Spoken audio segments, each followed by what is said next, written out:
E Gabigol parece que se arrependeu de ter ido para o Cruzeiro. Já há uma apuração de um jogador que não é que se arrependeu, mas falou, pô, Se ele for, eu podiam não ter quero me ir. avisado, porque eu teria tomado outra decisão. Mauro César detona jogador. Seguinte, eu já vi isso tudo, só que ele estava de preto e vermelho, não de azul. As mesmas coisas. É que as pessoas que não torcem pelo Flamengo não veem jogos do Flamengo como a gente acompanha, né? Então o cara imagina o Gabriel daqueles momentos espetaculares anteriores, mas nos 2 últimos anos ele basicamente foi aquilo ali. Casagrande e Mili Lacombe discordam sobre Diniz. Mas a torcida não. A torcida havia demitido o Fernando Diniz. Já tinha vaiado no final do ano passado e quem tinha dúvida que isso iria acontecer? A dúvida era única. Quando? Quer colocar no campo é um sistema relacional, é um sistema de relação entre jogadores. Ele tem uma filosofia de jogo que ou você gosta ou você não gosta. Eu gosto da filosofia de jogo dele. O que aconteceu com o Fluminense de 2023? Esse Fluminense nasceu em 2022.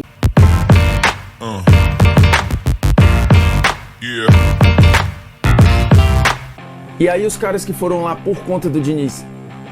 Porque assim, com a iminente ida do Neymar pro Santos, já há uma apuração de um jogador que não é que se arrependeu, mas falou, pô, Se ele for, eu podiam não ter quero me ir. avisado, porque eu teria tomado outra decisão. E aí os caras que foram lá por conta do Diniz. Eu já vi isso tudo, só que ele estava de preto e vermelho, não de azul. As mesmas coisas.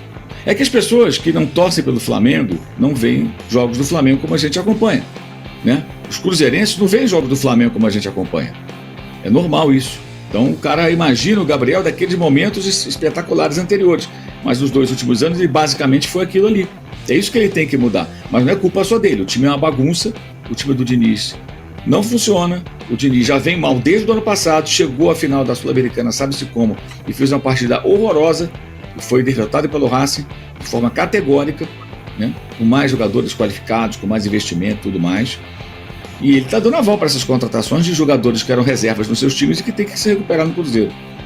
O time não tem jogadores de velocidade, o time é previsível. Olha, e a insistência numa receita, né?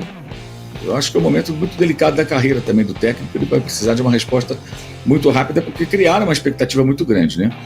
A sorte dele é que o maior ídolo do Cruzeiro não é ele, Diniz, nem é o Gabriel. É o dono do clube, segundo Alexandre Matos. São pontos que a gente tem que sempre lembrar. Né? O Cruzeiro demitiu o Fernando Diniz. E quem tinha dúvida que isso iria acontecer? A dúvida era única. Quando? Porque o Diniz foi demitido no final do ano passado, só que ele ficou sabendo pela imprensa numa coletiva, ele se revoltou, fez um discurso com toda a razão, que era falta de respeito, que era um profissional sério, e a diretoria voltou atrás e manteve ele no cargo. Mas a torcida não. A torcida havia demitido o Fernando Diniz. Já tinha vaiado no final do ano passado e esse ano, no Campeonato Mineiro, vaiou constantemente, com xingamentos, uma vaia pesada, o time não jogando bem. Eu assisti Atlético e Cruzeiro, foi 1-0 para o Atlético.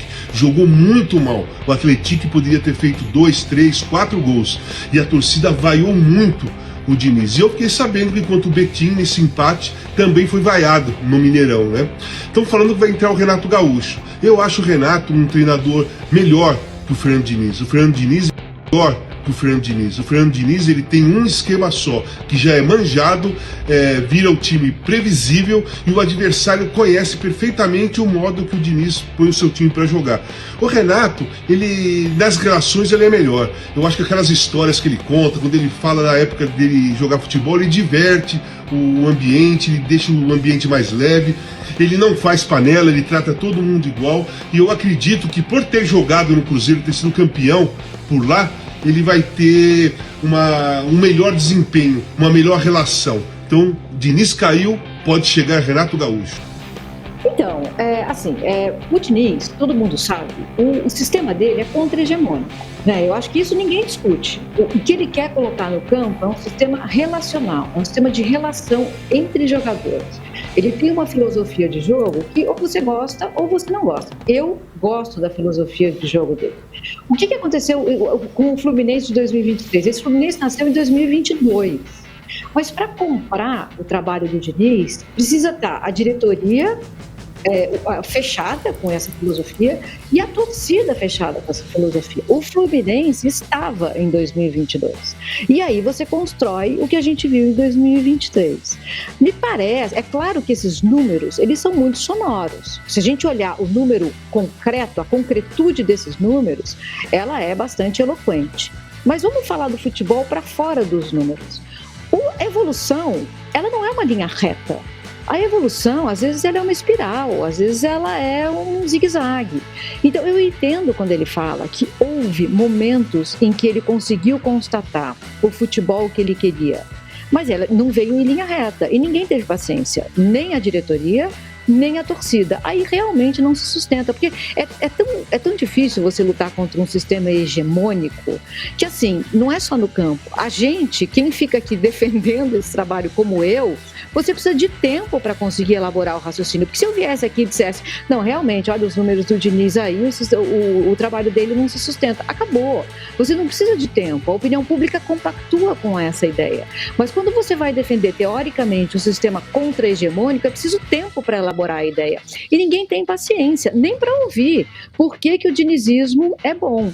Eu continuo fã, eu comprei minha camisa do Cruzeiro, eu vou usar a minha camisa do Cruzeiro em homenagem ao Diniz, que é também uma camisa muito bonita, e quero ver para onde ele vai. Seguirei torcendo. Olha só a entrevista dada por Diniz antes da demissão. O técnico seguia acreditando que poderia continuar no cargo. Assim, com toda a honestidade do mundo, você acha que você é capaz, de verdade, de, com o trabalho que está sendo feito, mudar o destino, mudar o rumo que o Cruzeiro está traçando? Porque por mais que em alguns momentos do jogo o Cruzeiro possa ter bons momentos, assim, na minha visão, é inadmissível o Cruzeiro, com o elenco que tem, com a estrutura que tem, com o elenco que tem, passar um jogo 90 minutos contra o Atlético e não dar um chute ao gol, que é toda uma dificuldade contra uma equipe do Betim. Então, assim, na cabeça do torcedor, daqui a pouco tem Sul-Americana, tem Copa do Brasil, tem grandes jogos, tem Flamengo, tem Corinthians. Então, para um Cruzeiro conseguir chegar contra esses adversários a nível bem de vencer os jogos, tem que praticamente, não sei, alguma coisa tem que acontecer que o trabalho mude. Então, sem desrespeito algum, mas te perguntando verdadeiramente, você acha que você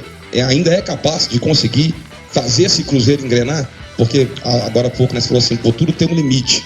E às vezes esse limite está muito próximo também. Não, mas não é o meu limite. Eu acho, se eu fosse fazer uma análise fria, quando eu disse a pré-temporada, a gente teve uma partida muito boa contra o Atlético Mineiro. A gente jogou de uma maneira equilibrada contra o São Paulo, que são dois adversários, como esse, você falou, curtirão os campeonatos, a gente pegar as equipes mais fortes. A gente não foi dominado nem pelo Atlético, nem pelo São Paulo, muito pelo contrário. A gente fez um bom jogo contra o Tom Benz, fez um bom segundo tempo hoje. A análise, assim, que pesa, e você sabe disso, um peso que a gente carrega, e tem a ver com a pergunta dele, do retrospecto que vem desde o ano passado. Se eu tivesse chegado aqui em janeiro, a gente não estaria assim, a torcida não estaria assim. Porque eu não cheguei aqui assim. A gente foi empatando jogos que podiam ganhar, perdia de 1-0.